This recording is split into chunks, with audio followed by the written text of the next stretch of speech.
Alan on Twitter says the poll is fake news. In Trump we trust. Well, there you go. Well, that's the end of the discussion. Shall I just go home 9 minutes early?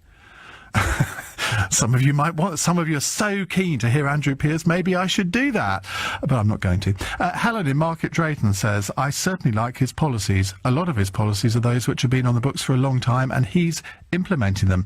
And that's where a lot of people in the media don't get it. They don't get that some people in America, Trump supporters, actually appreciate that he is a politician who's delivering on a lot of the promises that he made in the campaign.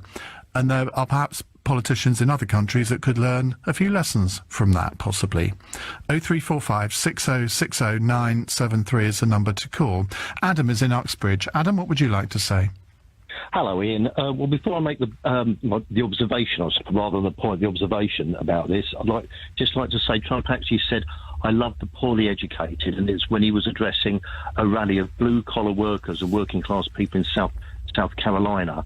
So, you know, let's say it's not that he loves people to be badly educated, but he was addressing poorly educated manual workers and working class people in South Carolina. So well, I'm glad you've corrected that, because I did think Helen, shall we say, exaggerated her case on that one. Well, I went to America recently as part of work, and I brought my partner with me, and I was interested. I think, you know, how do American people take to Trump? Now, her family, my girlfriend's got American family, and they are, I would say, working class people, immigrants who came to California many years ago and built up their own business.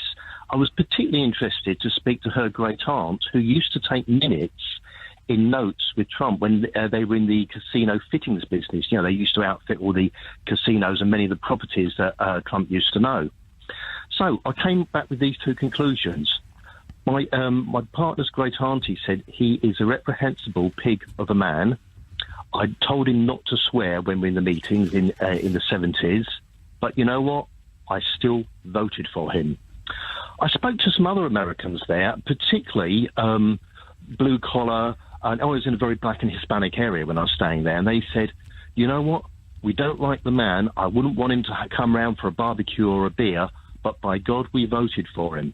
And I asked why, particularly amongst Black and Hispanic people, that they would vote for him, because they said he has ensured there has been more working class jobs and jobs that were traditionally done by people who were not educated, university educated, middle class and white.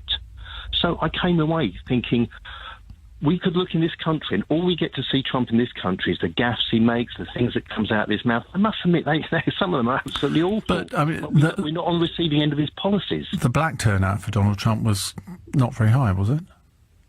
I don't know. I would take your word on that it wasn't.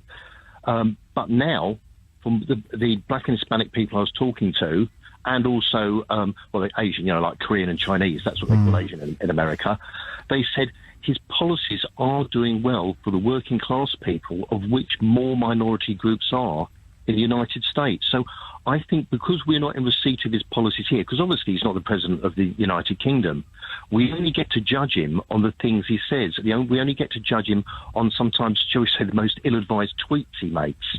So that's probably why this poll has been turned out how it is. OK, Adam, thank you very much.